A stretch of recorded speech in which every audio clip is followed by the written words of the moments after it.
Okay, this is the 13th lecture of this course. So, recall from the last class that last lectures that given a vector space V and a subspace S and a subset S. So, its linear span is defined to be the set of all finite linear combinations of elements from S. And if a vector space is spanned by if a vector space is such that it is the linear span of a finite subset of that, then the vector space will be called as finite dimensional. For example, if we take V equal to, let us say, our f for simplicity, let us take R 2, then one can take 1 comma 0 and 0 comma 1. So, it is a finite dimensional vector space because it is spanned by this set. Remember that the choice of the spanning set is not certainly not unique, because one thing is very clear: if some set spans a vector space, then you add one more element to that, that also becomes a spanning set. Okay. So, given a spanning set, given a spanning set of the vector space, therefore, every vector V can be written as a linear combination.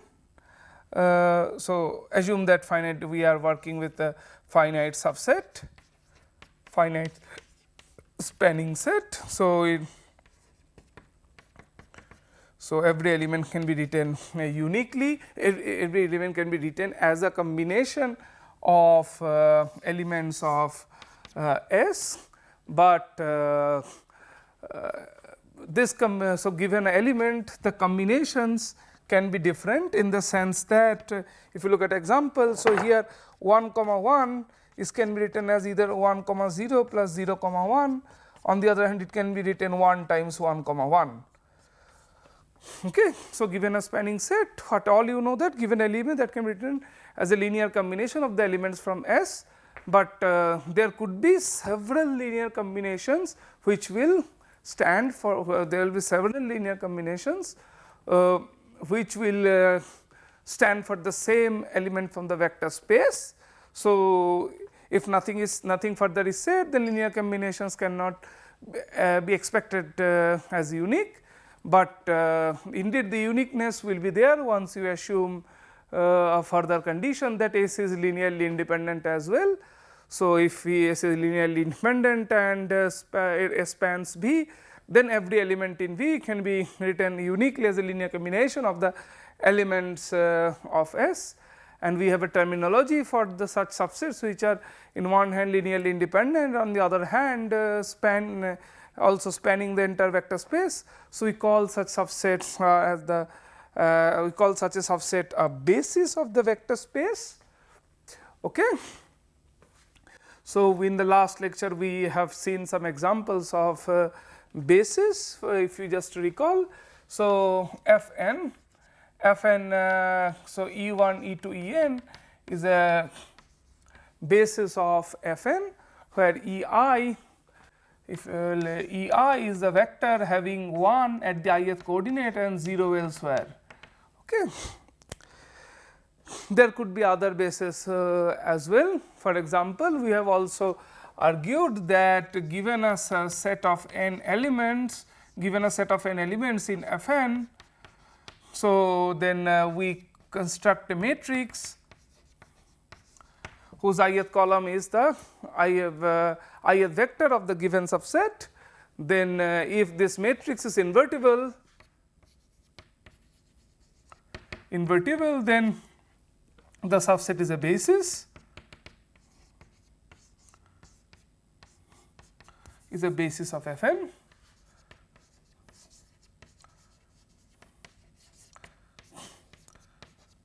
Okay, that is what we have already observed. Now, the converse of that is also easy to see. Let us just have a quick proof for that. So, if this is our matrix A, then what is the converse? A set of n vectors. If a set of n vectors is a basis of Fn, then the matrix formed from this set will be invertible.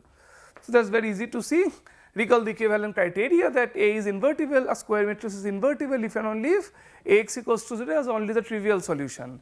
Now, if you call this matrix A, then Ax equals to 0, Ax equals to 0 means if x is if this has a solution, let us say x1 up to xn, then x1 v1 plus x2 v2 plus xn vn becomes 0. Hence, that shows that this is only trivial solution if and only if this is linearly independent, and right. Now, since we have assumed it is a basis, so it is linearly independent, hence this is only trivial solution. And if we recall the equivalent criteria for the invertibility of a square matrix is precisely this. So, since this is only trivial solution, hence A will be invertible. So, thus we know that all the bases of Fn are to be found from invertible matrices. Okay. For example, the matrix corresponding to this is basically the identity matrix. So, this shows that let me again repeat, any basis of Fn will be Fn can be found from an invertible matrix. Okay. Then we have also seen other examples for if you recall that if a system of linear equation, if I am giving a system of homogeneous linear equations, then how to find the basis of its solution space. So, we reduce it to its row echelon form, and then the variables which do not correspond to the pivotal columns, if we assign any value to them, and then coming back to that, and from the values that you have assigned to those variables, now using the equations you calculate the variables which correspond to the columns containing the pivots. Okay. So, we have shown that, and more generally if you recall that for any set non-empty set X, so f of x, so this is the as we said that we rather use this simplified notation. So, I am just leaving because it is what we know what to write. So, this notation means it stands for the function which is a finitely supported function, in the sense that beyond a finite set it vanishes.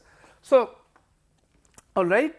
So, then we have seen that the set Ex, x in x, as I said that we usually identify this set with x. So, thus we loosely say that x is a basis of f x.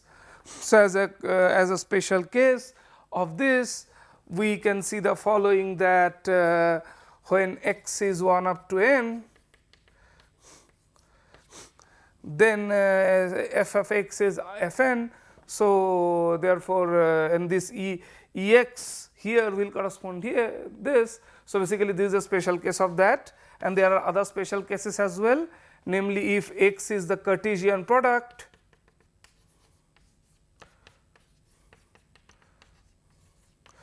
then f of x is the set of vector space of all matrices, and there this Ex will correspond to exactly the matrices these are the elementary matrices having one as ijth coordinate and elsewhere 0. So, this is going to be a basis for that, and what else? So, this is going to be a basis for that. Okay. And then if you choose x to be the set of all natural numbers, then f of x becomes the set of all polynomials which have set of all sequences which are eventually 0. So, for that this is the for that space, a basis of that space will be the sequences which are 1 at some point, and so these are the sequences for which one of the terms is 1 and rest are 0. Okay.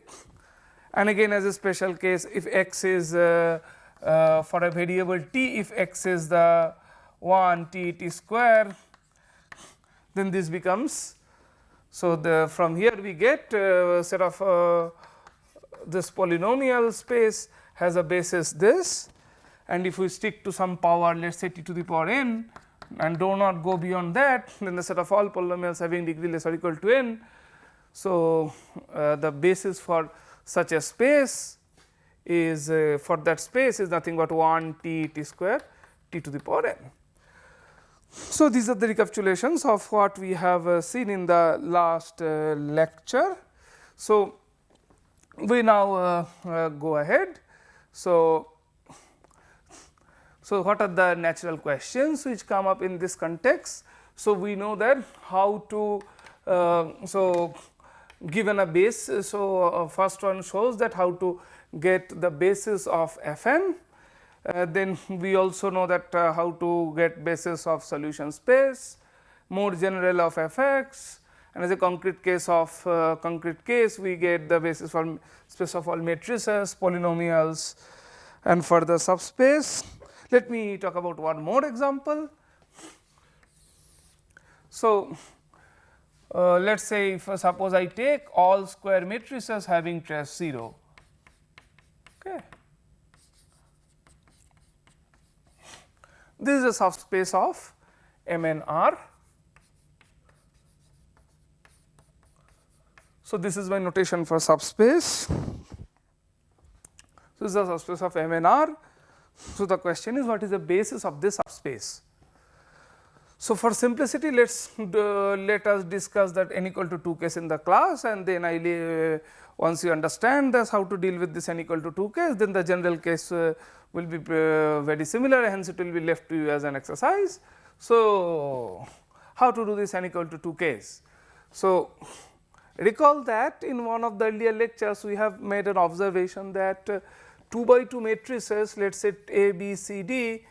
So if you corresponding to any matrix, if you arrange its entries as a tuple like this, then this correspondence actually tells you that the space of matrices M to R, it looks like R4, right? Well, if you just say the F, so it looks like F4, right? Why I am saying looks like? So it means that so any member here can be coded as any tuple, and from any tuple you can get back matrix, and the additions here corresponds to the additions of the tuples m first scalar multiplication. So as far as the vector space structure is concerned, they look similar, they look exactly same. Okay. Now if it is so, then a matrix will have trace 0 means A plus D equal to 0. So it is a subspace of M to R. So what we do is, let us try to view that subspace using this correspondence. So let us try to view it inside this F4. Okay. So it is inside F4. So a trace 0 matrix will correspond to a tuple whose it will correspond, the set of all trace 0 matrices will correspond to the following subspace, right? X plus W is 0. Okay. What I am saying is, since this M to R looks like M to F looks like F4, so this subspace because the reason for viewing that inside F4 is, inside F4 we have some idea that how to work with that, because since this is given by a system of a solution space of a system of homogeneous system of equations. So for that I know how to get a basis. So once we view that this trace 0 subspace of trace 0 matrix as a subspace of this F4, then from that we know how to get a basis, namely we have these two free variables. So we keep on assigning anything. So then how to get a basis? So it is quite clear that it will be a 3-dimensional space, right? Because you have exactly one variable corresponding to pivot. So, 0 1 0 minus 1 sorry 0 1 0 1 0 0 0 0 0 1 0 and then finally you have minus 1 0 0 1. So, this becomes a basis of this subspace, and then what you do is, so from this tuple you consider the following 3 matrices, it is easy to see. So, this will be 1 0 0 0 and I leave the rest to you, that will be a subspace here.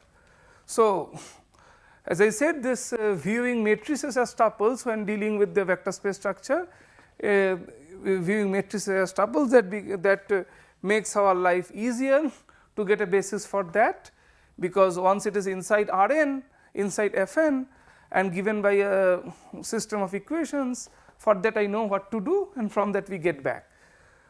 So, that is a easy task to finally very easy task, trivial task to show that this indeed forms a basis for the stress 0 matrices. Anyway, and similarly you can apply this technique for just to make sure that you have understood this way of having way of determining a basis. Let us look at one more example, namely if you take the set of all symmetric matrices. Okay. So, for simplicity let us take 2 by 2 symmetric matrices. So, as typical symmetric matrix will look like A, B, B, C, right. So, that means, so such a symmetric matrix will correspond to the such a tuple.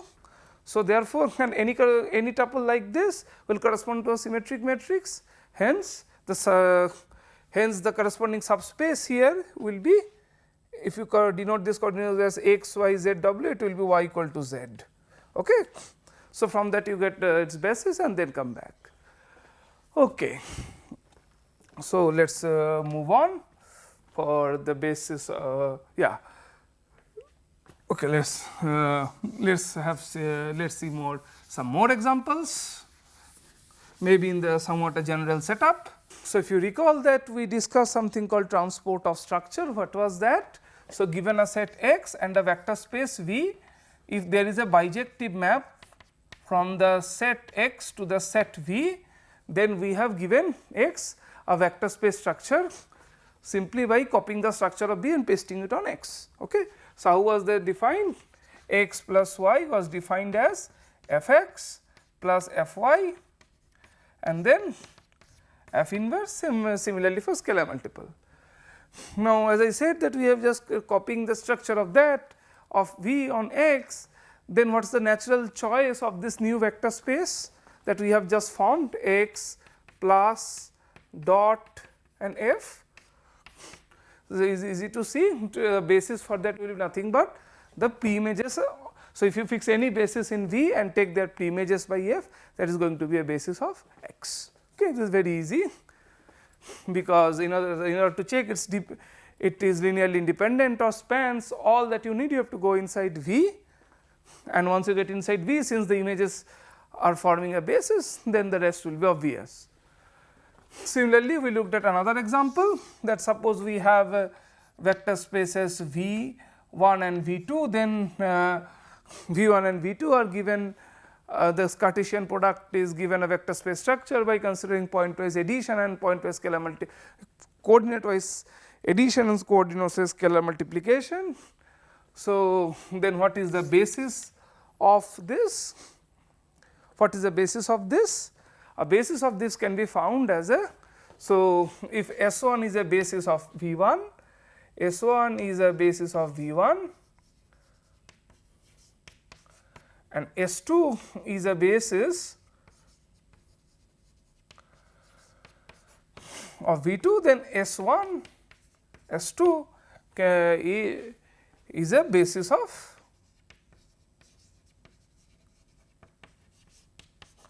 V1, V2.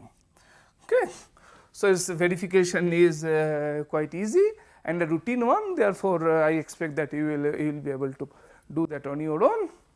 So, this shows us that if a vector space is obtained as the Cartesian product of two spaces, then a basis of the vector space will be, a basis of the vector space can be constructed like by using a basis of the individual both the individual spaces.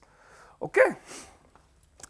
All right. So, we have seen several examples. So, let us move on. Recall that we have also discussed something that given a vector space V, the choice of the basis is not likely to be unique. In fact, for Fn I have shown you that you have plenty of bases, just take any invertible matrix, from that you will get a basis. So, but the basis may not be unique, but the number of elements in a basis will be unique. We proved that for finite dimensional vector spaces. So, as I said that for general vector spaces we have not proved, because that does not come in the scope of this course. So, therefore, from now onwards, unless otherwise stated, as I have already mentioned, that all the vector spaces that we are going to deal with will be finite dimensional. So, therefore, we know that there is a basis, and into basis vector space we will have same number of elements, and that number has been defined as the dimension of the vector space. Okay. That is how we have defined. So, how did we show that the number is unique? The way we showed was the following, that suppose for a vector space, we start with a basis, let us say V1, V2, V1, V2, Vn. Okay. Then we have shown that suppose we start with a basis, then for any m greater than n and any subset W1 up to Wm of V is then is linearly dependent. Okay. Linearly dependent. So, how did we show that, if you remember? So, what we have done is that we write each Vi as a linear combination of the elements, each Wi as a linear combination of Vi's, okay, because this is what we can do. This is we can do because V1, V2, Vn is a basis, or in particular it spans. So, we will have coefficients. So, it will look like a W, so the alpha ij, Vj, j from 1 up to n. Okay. So, this is for all I from 1 up to m, and what we do is, so we have observed that summation, so beta I Wi summation I from 1 up to m is 0 if and only if it is the solution of some system whose coefficients are given by this alpha ij's. Okay. And since this system has more number of variables than equations, then we will always have a non-zero solution, and that gives you a linear dependence. Okay.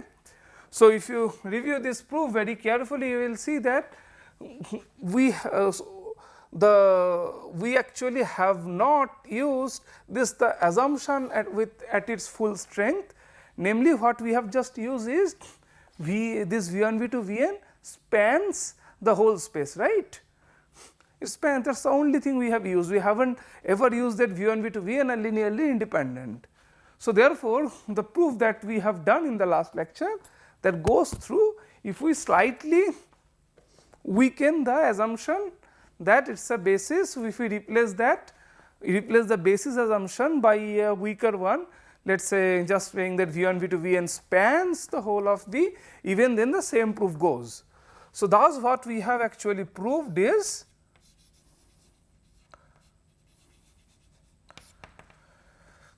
that if S is a subspace of V with with n number of elements such that L of S is V, then any subset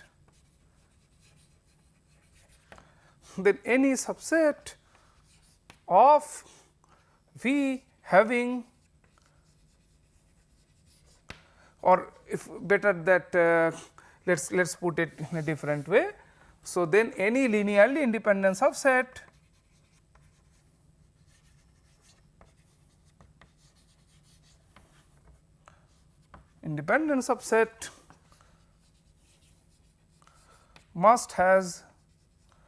must contain less or equal to n elements. Okay. That is what we have proved. Okay. So, hence from that it follows that if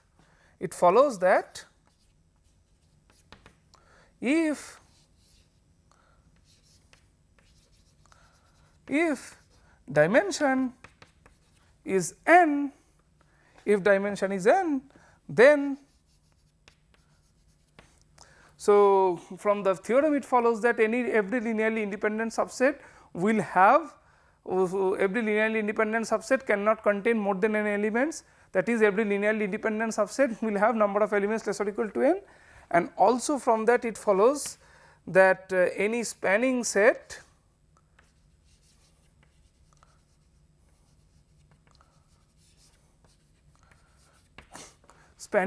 contains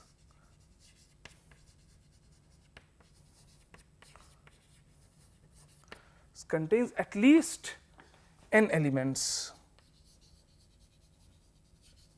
Okay. So, the dimension n now thus says that first of all any linearly independent subset will have number of elements less or equal to n, and any spanning subset will have number of elements greater or equal to n, because if it can be spanned less than by a set having less than n elements, then the theorem will contradict the fact that theorem will challenge the fact that dimension is n. Remember, dimension n means there is a basis having n elements. Okay? Fine. So, again from this we have a immediate corollary. So, with if you want to write it as a corollary, I am writing corollary because I am indeed getting it as a corollary. Some authors might want to record it as a theorem. So, what it says that the following are equivalent.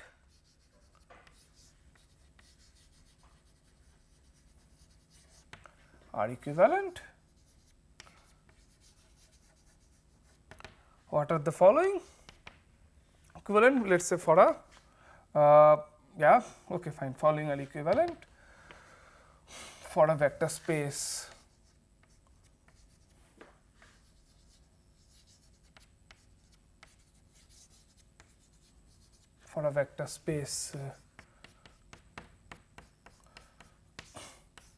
what are the following? First of all, V1, V2, Vn is a basis.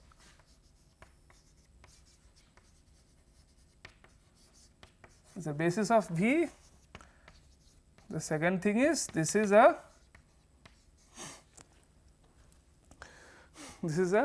maximal linearly independent subset. Remember, when focus on the word maximal, not maximum, maximum linearly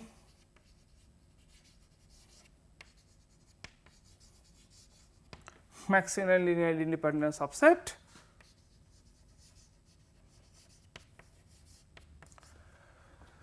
And then the third one is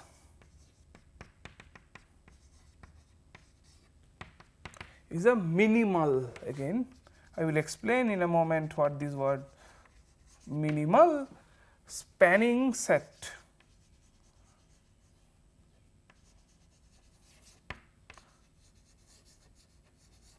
Spanning subset of V.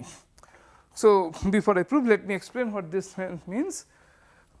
By when I say this set is maximal, maximal linearly independent subset, it means that there is no subset of V containing this properly, that is there is no subset of V which is contained which contains this subset properly, that is this is a proper subset of that, such that the set is linearly independent.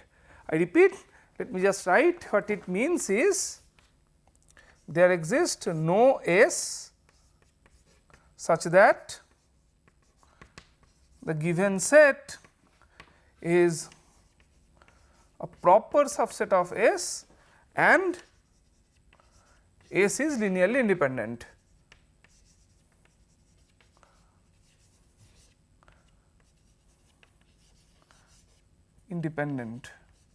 Okay.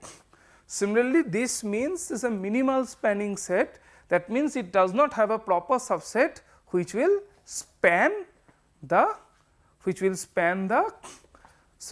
whole vector space V. Okay. So, this is what we mean by minimal. So, here minimal maximal is actually in the sense of containment. So, it is a set is I am saying it is minimal means it does not have a proper subset having the property mentioned here. Okay. The proof of the equivalence is actually immediate. You can see if it is a basis, then I mean the key is this observation. Okay.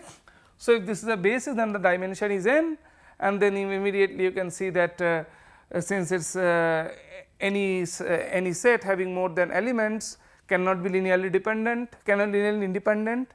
Okay. So, 1 implies 2 is very clear, and then similarly 1 implies 3. Okay. So, now what all you have to do is you have to either show either 2 implies 1 or 3 implies 1, and that also I mean you can do it very easily. I am not so since as I said this is very easy and routine, I am leaving that to you. I do not want to waste more time on doing such trivial things. So, this is left as an exercise. The equivalence I have already showed you, 1 implies 2 and 1 implies 3. Now, you just either do 2 implies 1 or 3 implies 1 as you wish. Okay. So, the upshot of the equivalence is that we can regard as this terminologies we we will use from now on. So, thus for us a basis is a subset, a basis is a maximal linearly independent subset or a minimal spanning set. Okay. So, it as I said it is such a situation that neither if you throw out any element from that, it will not span. If you add one more element, the linear independence will be challenged. Okay. So, it's in such a optimal situation. Okay. So, we have the dimension. Now, let's okay. So, let's do one thing, that's better. So, let's come back to Fn. We will talk about, we have already seen some examples of subspaces of Fn, right, examples of some subspaces of Fn, and namely this is the subspace given by system of homogeneous linear equation, and we know how to get a basis for that. Now, yeah. Now, let us define a terminology which is very common, that given a matrix. So, given a matrix, in fact, terminologies are already introduced, the subspaces. Now, I will introduce their dimension, I will give some nomenclature. So, given an m by n matrix. Okay.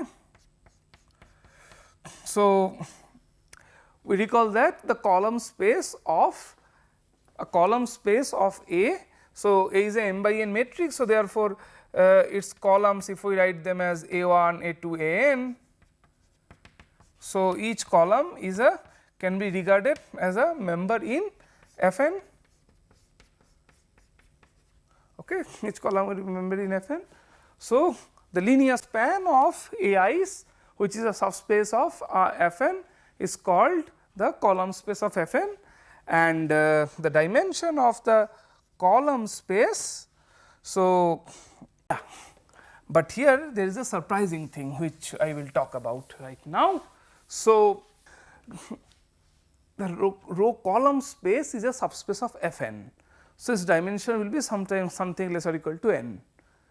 Well, that also needs a proof. So, let us first do that, though that will not so essential here, but anyway since that is more fundamental, let us prove that is better. We will come to the rank of you a little later. So, let us start with the observation that if in a vector space, irrespective of whether it is finite dimensional or not, and if a set, if a subset is linearly independent,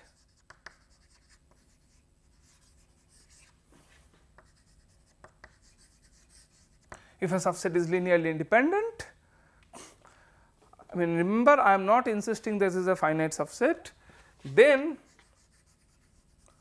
for any further subset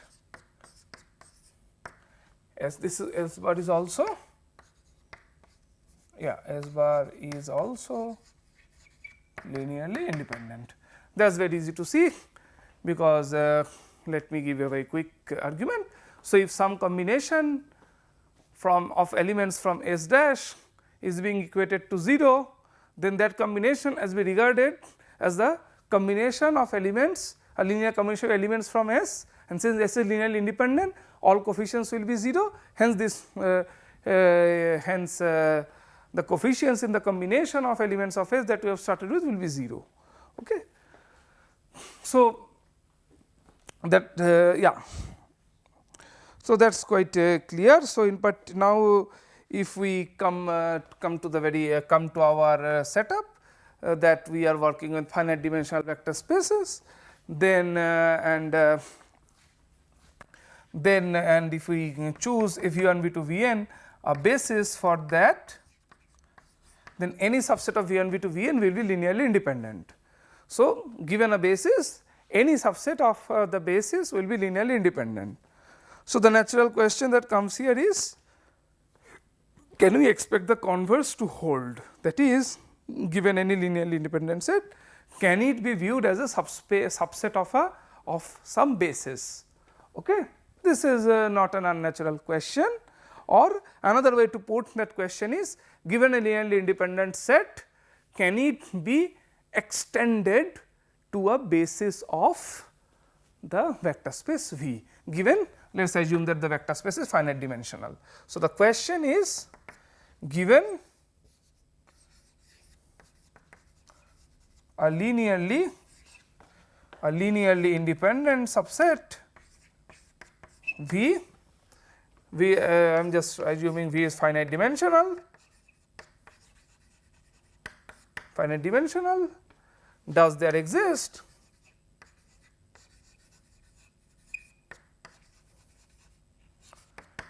a basis B of S such that B of V such that S is contained inside B? This is the question. Okay. So, the another one, so the question is whether every linearly independent subset is a part of some basis, given the vector space is finite dimensional. We will show that the answer for that is actually yes. So, for that what we will do is, this is a very elementary observation. Yeah. So, let us observe the following, that as I said, I will assume V is finite dimensional, and then let us start with a vector space, let us start with a subspace W. So, let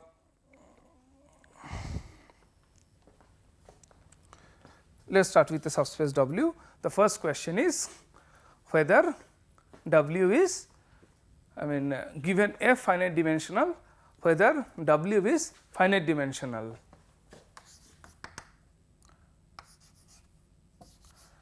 This is the second question, is W finite dimensional.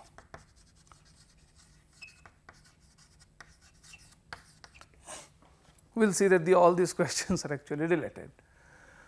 So, for the time being, what we let us observe something, that if x is inside V, but not in W, if x is inside V and not in W, and if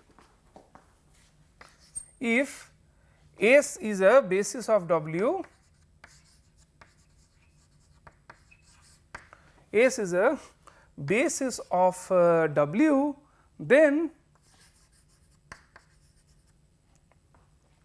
S is a basis of W, then S union X is a linearly independent subset of V.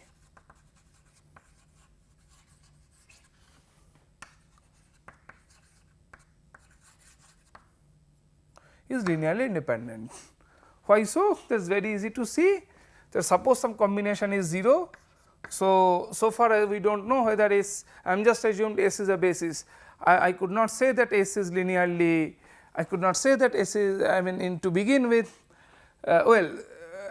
what we can do is, given, since we assume S is a basis, if we assume that S is a basis, then we immediately can conclude that the number of elements in S will be less or equal to n.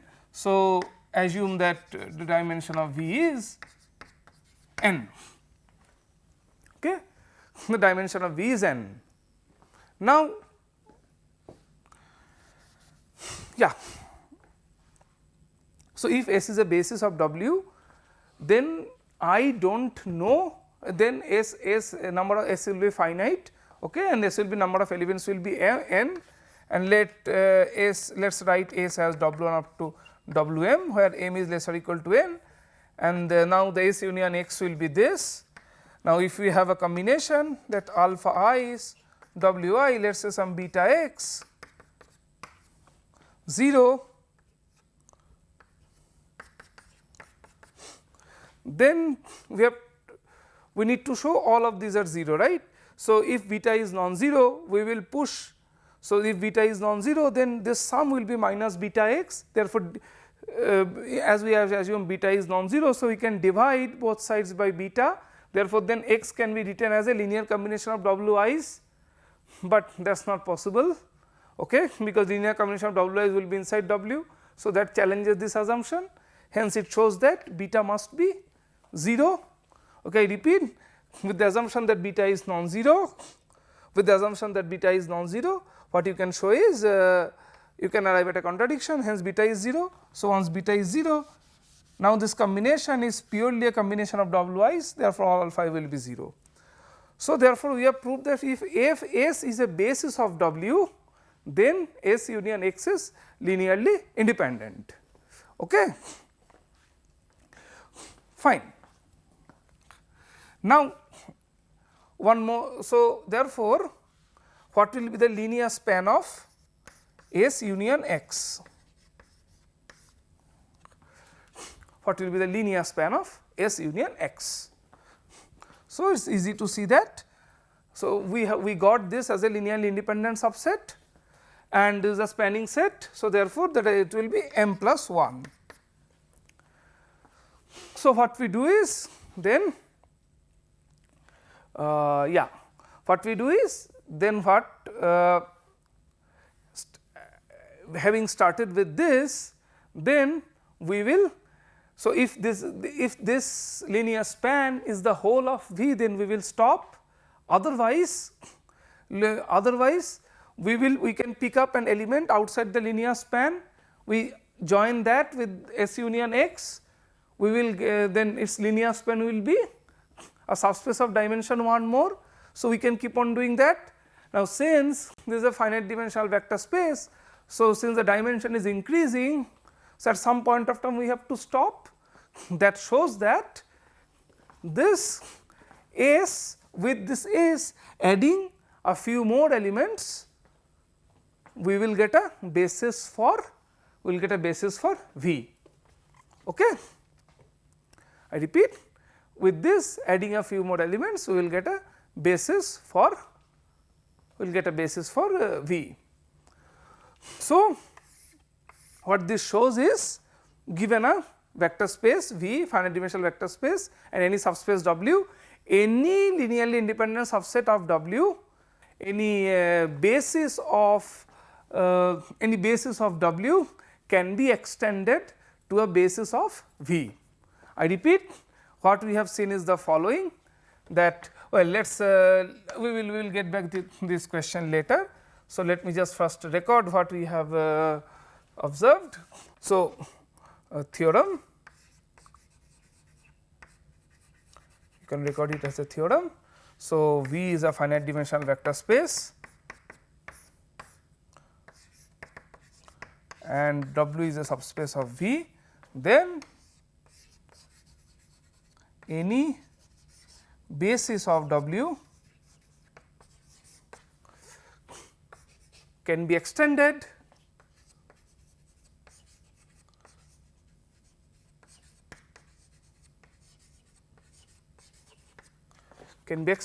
to a basis of V. Okay. This can be extended as a basis of V. Okay. So, now as I said that this, so this what we have proved, assuming that S has a basis. So, assuming that S is a basis of W, but so far we do not know whether given a subspace, given any finite dimensional vector space and a subspace of that, whether this subspace W will have a basis or not. If we can prove that W is a finite dimensional, then we can certainly, if we can prove that W is finite dimensional, then we can certainly show that, then we can certainly say that W has a basis. Okay. So, now the job is to prove whether W is finite dimensional or not. In order to prove W is finite dimensional, so the proof is independent of that, but the reason for doing the proof after this is we will actually use this technique to settle that W is finite dimensional. So, what we do, if W is trivial, then there is nothing to prove, otherwise we pick up a non-zero element, look at its span. Okay. So, if the span is not W, I will take one more. So, I will take something outside inside the W, but not in the span, that we can do. So, therefore, so let me again give a proof for let me again write down what I am doing. So, I can simply erase that right now. So,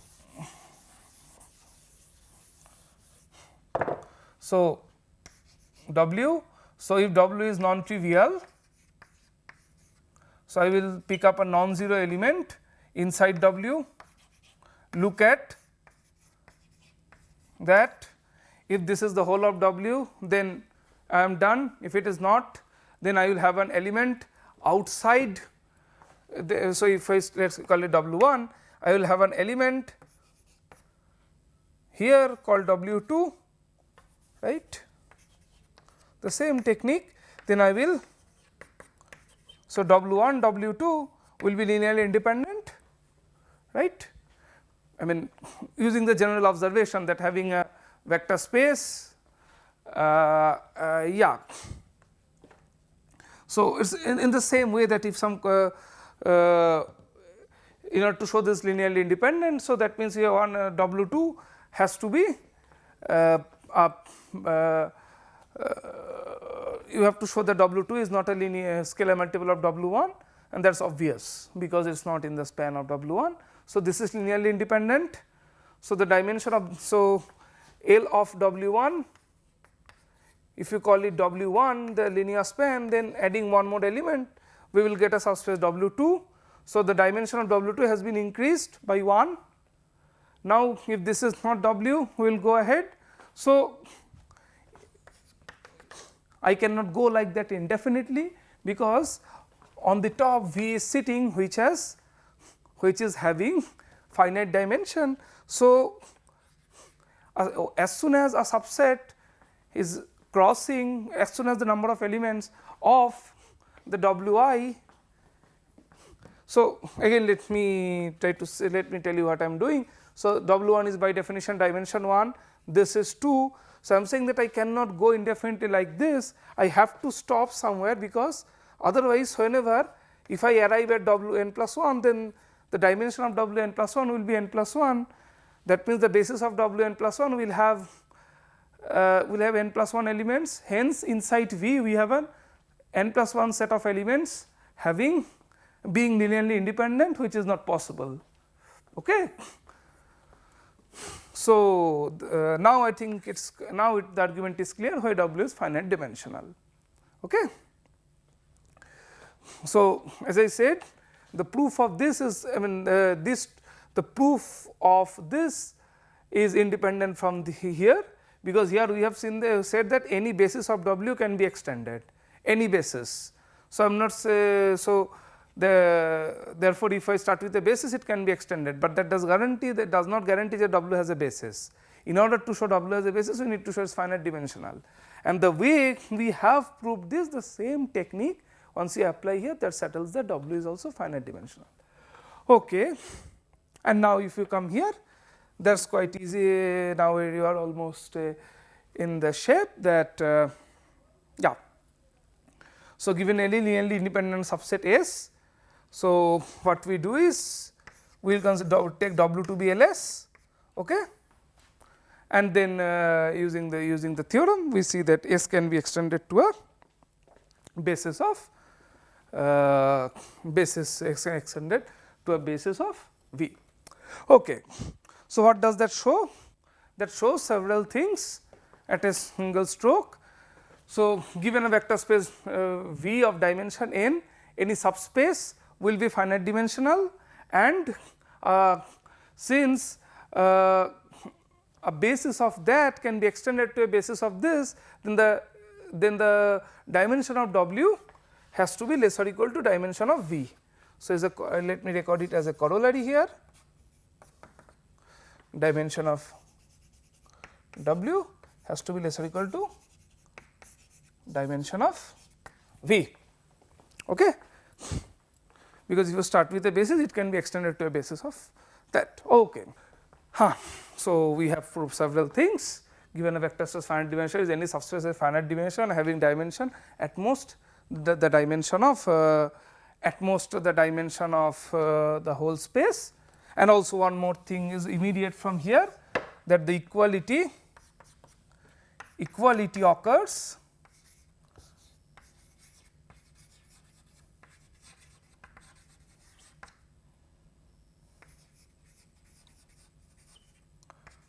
if and only V equal to W equal to V. That is also quite clear, that if W is a proper subspace of V having the same dimension of with that of W, then since it is a proper subspace, beyond W inside V I will have an element, let us say X. Now, I will consider the linear consider the vector, I will consider the linear span of S, where S is a basis of W, union with this X. So, it will give me a bigger vector space, and as we have already seen earlier that the dimension of the subspace will be n plus 1, but that is not allowed, because any vector space will have dimension at less or equal to n. Okay. So, if there is an equality, then certainly W has to be equal to V. Okay. We have proved, so this is so this version is usually called extension theorem.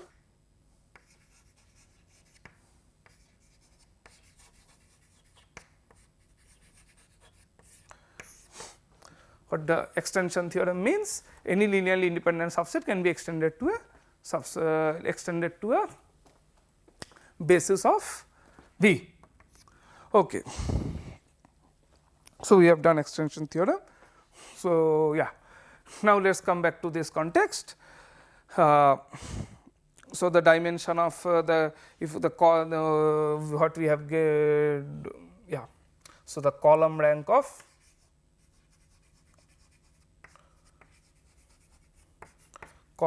is less or equal to n, row rank is less or equal to m. Okay. But the more important question, so this does not establish any relation between row rank and column rank, right. It is this does not like it says that one is less or equal to n and less or equal to m. This does not show that there is any relation between them. So, we will now prove that in fact these two will be equal. I repeat, row rank will be equal to column rank. We will prove, but in this lecture I do not have sufficient time to prove that. So, this proof will be done in the next lecture, but I will finish this lecture with another theorem which is also a very elementary theorem and will be used quite often in the context of when we were, it will be used very often while dealing with bases, or sometimes this theorem will be very helpful while constructing a basis. So, let me just state this theorem, let me just prove this theorem. So, like extension theorem, that is called the replacement theorem.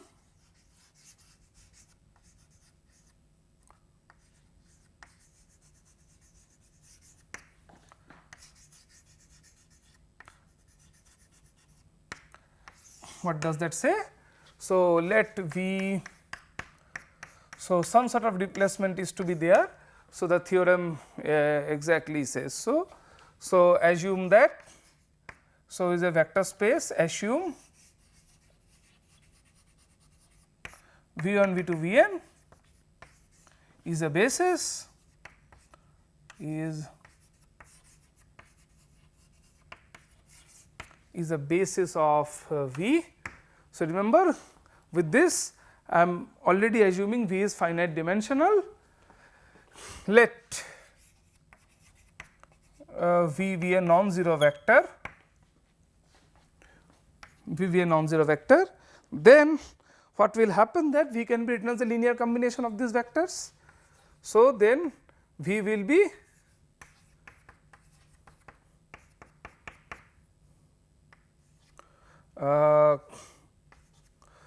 so let me write in this way that V will not equal to 0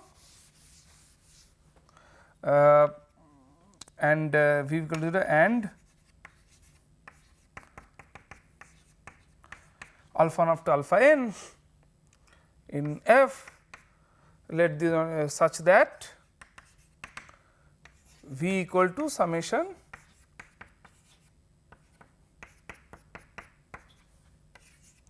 and V I is non-zero for V I is non-zero such that for some I.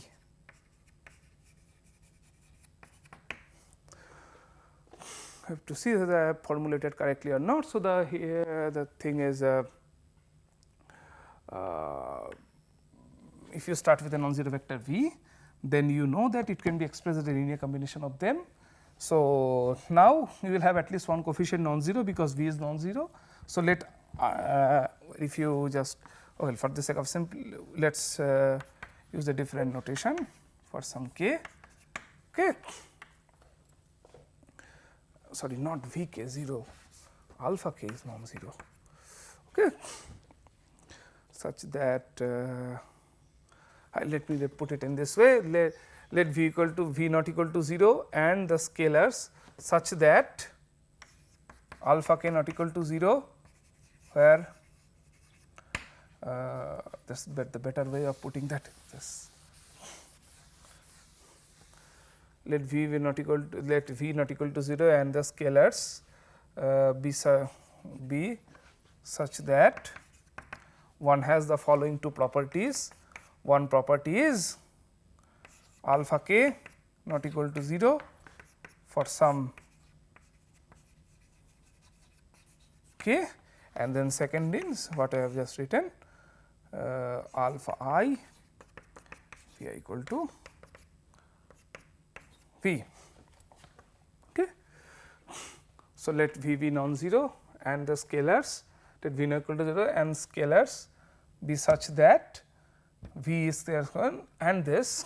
So, given v not equal to 0, we have indeed we have unique scalars alpha n up to alpha n, right. Okay, now the conclusion of the theorem says then so v1 up to vk minus 1, then we will replace the kth vector by v, and then again the rest will be as usual, is a basis of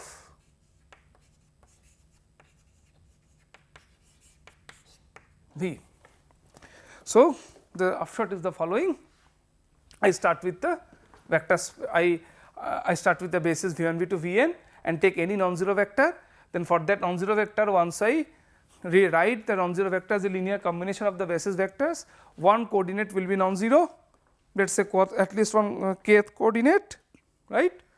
Then what I am doing is from this set I am replacing the kth vector by this v, and the claim is that is also going to be a basis.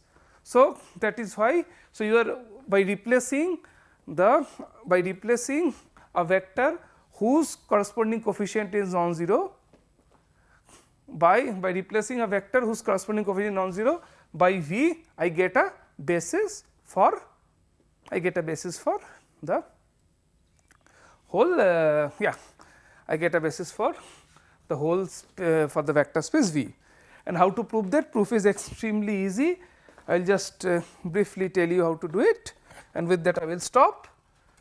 So, in order to show it is a basis, what do you need to do? You have to show that it spans and linearly independent. So, you remember that v is the combination of alpha I vi's. So, you separate out the kth term I from 1 up to n, I not equal to k alpha I vi. Okay.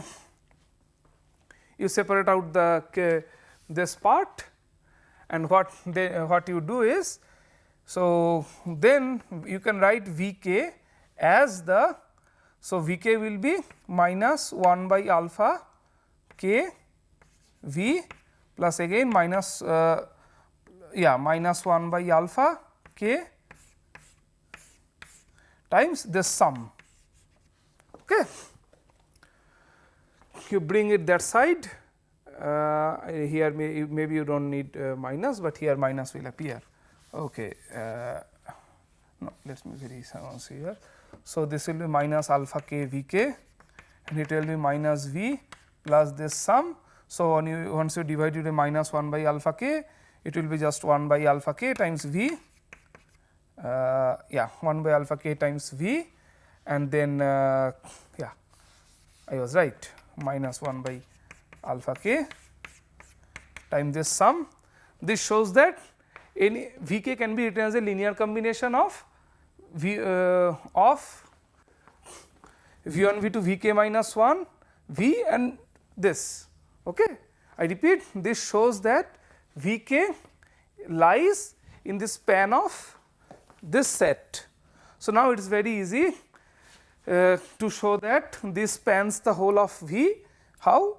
Because take any vector from v, it will be a combination of v1 v2 vn, because it is a basis. Now, in that combination replace vk by this, right. Then rearranging terms, you will see the element that you have started with is a linear combination of elements of this set. I repeat, you start with a linear element, let us say x can be written as x will be written, write x as a linear combination of these vectors, and in that combination replace the term corresponding vk, you replace vk by this, then by rearranging you see X can be written as a linear combination of them, that shows that this set spans whole of V.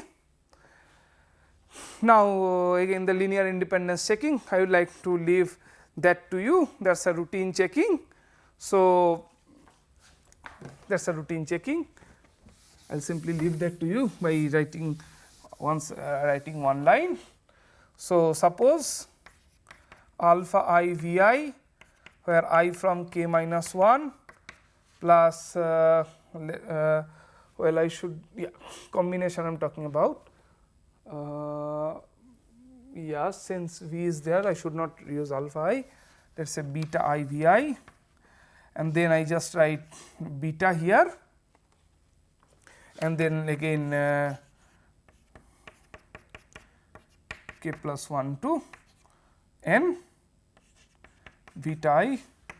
I have to show that all the beta i's and beta will be 0. Now, how to do that? What I will do is, I will replace V by this. Once I do that, the entire combination will be a combination, linear combination of V1 V2 Vn. So, from that, when once I equate the coefficients to 0, then we will see that as a corollary. So, let me very quickly tell you V I beta I. So, beta is beta V is beta alpha k V k plus this whole part V alpha I V I, when I from 1 up to k minus 1, and then similarly k plus 1 up to n. Okay. So, this is the part for this, and then we will have this part beta I V I from k plus 1 to n. Now, what we do is we club this from this with this and this with that, everything is 0. Now, use the linear independence of V1, because after we clubbing everything together, this is a linear combination in V1 V2 Vn. From that it will immediately follow that beta alpha k will be 0, but since alpha k is assumed to be non-zero, beta k will be 0. Once beta is 0, then our job is actually very easy. Once beta is 0, this is a combination of, so this term goes away. Now, again use the fact that Vn V2 Vn is linearly independent, because now the combination is like this combination is a linear combination of the elements from this set, which is a basis. From that the rest Vi's will be 0. So, I have given you the entire proof that shows that if you have any basis, then if you have any basis and any other vector, then this vector can be included inside the basis by replacing some appropriate basis element. Okay, with that I will stop this lecture. Thank you.